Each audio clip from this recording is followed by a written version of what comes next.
Hi everyone, I'm Kelly from Kirsten Thompson Architects. KTA's folio of work includes many residential coastal houses, including a house at Lorne, Aireys Inlet and Kennet River. But I'm here today to talk about our house at Big Hill. It's a residential project along the Great Ocean Road that went on to receive many accolades, including the 2012 Houses Award for Best House over 200 square metres. The project was completed back in 2011, but it was designed and documented prior to the new regulations coming in 2009. So under the old regulations, the category for bushfire attack, it was identified as being extreme with a minimum level 3 construction requirements. We understand this is about equivalent to Bell 40 with a few tweaks. This project offers valuable lessons in how to build in high-risk zones. While it is a highly bespoke house, the materials used to build it and the design features it incorporates could easily be applied to other sites. And like Ian mentioned, the materials that were selected are also there to achieve the energy ratings that were required for the house. First, to the topography of Big Hill and the region. One of the biggest challenges for the builds in the Wye River area is the region's topography. It's special and unique, and with houses perched into the steep side of the escarpments amongst the forest, providing spectacular views, but they also present challenges for architects and builders. In the case of our project at Big Hill, the site is actually sloping 15 degrees and rises up over 30 metres from the Great Ocean Road. It has spectacular views to Lorne and Aireys Inlet. It's about just over an acre in size, 4,500 square metres, with mature vegetation, primarily of native ironbark. The brief was for a holiday house for a couple that could also extend to accommodate the extended family and the grandchildren. The project was to replace a lightweight structure with a house that felt solid and protected from both the elements and the threat of fire. Past fires are still evident on the site in the burnt trunks. The house is sited in the same location as the previous house to make use of the existing land cut and the steep shared driveway up the site. The wildfire management overlay identified the threat to the proposed building was from the northwest, from a wind-driven rain approaching. The defendable area for the house pretty much covers the top half of the site.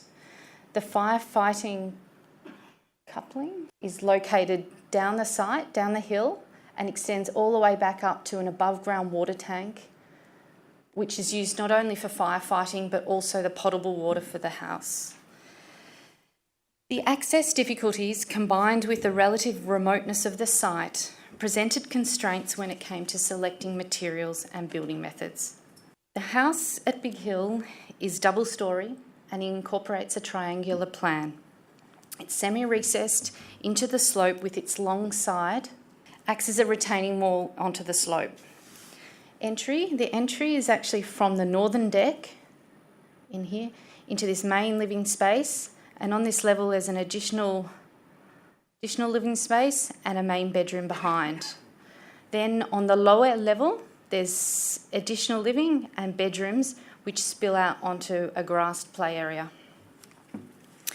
It's orientated to take advantage of the 180-degree views out this way and out this way, and also through the filtered trees to Bass Strait. Semi-recessed into the slope, the house reads as 2 stories from one elevation here and single story from the north elevation. The benefit of being semi-recessed in means that both the upper and the lower levels have a direct connection to the landscape. Responding to the client's preference for a solid building, the building acts as both retaining and the need to address the overall buildability. Natural grey block was selected for both the walls inside and out. So here are some typical wall sections through the project. As I mentioned earlier, the project was designed to the old code, which was about the equivalent of Bell 40. The design was required to withstand flame, contact and thermal radiation associated with the passage of fire and long ember attack. It's worth bearing in mind here that the factors that produce the threat from wildfire are the proximity to fuel, which is the immediate vegetation, and the susceptibility of the building to ignition due to flame contact, thermal radiation and ember attack. In this case, the choice of block, the aluminium windows, the toughened glass and the shutters, and no decking went to contribute towards meeting the level 3 construction. Here's some construction photos.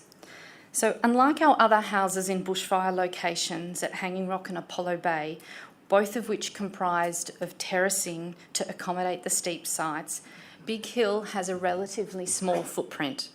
It's only about 135 square metres due to its two-storey plan and its lack of circulation space, of superfluous circulation space.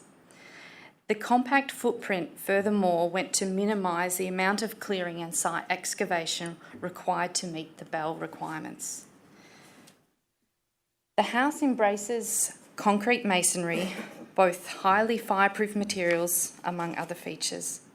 So the house is actually a slab on ground with a suspended concrete floor, first floor slab with exposed blockwork walls, both internally and externally, exposed concrete floors and exposed concrete ceiling soffit to the lower level. The blockwork walls, in combination with the dark roof, renders the house effectively camouflaged into the landscape.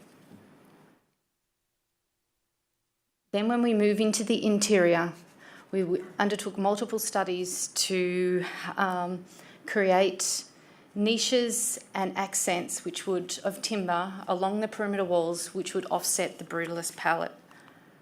So here's some interior shots. It has an intimate quality achieved through careful modulation of natural light and shadow and the use of timber accents. Views are captured through picture-framed windows and that become spaces to occupy through deep reveals and window seats. This is an example of the window seat. In combination with the reflectivity of the black form-ply ceiling, they intensify the colours of the adjacent bush landscape. Then in conclusion, I just wish to summarise the most important lessons learnt for us. Firstly, was to embrace the materials and elements that work with the BEL ratings. So in this case, it was the selection of the concrete block and the concrete floors, rather than actually see them as an additional cost or add-on measure. To embrace the sloping site and opportunities for terrace plan, to work with local trades and suppliers, to incorporate a simple roof form, and to select frame views rather than expansive windows of glass. That's it. Thank you.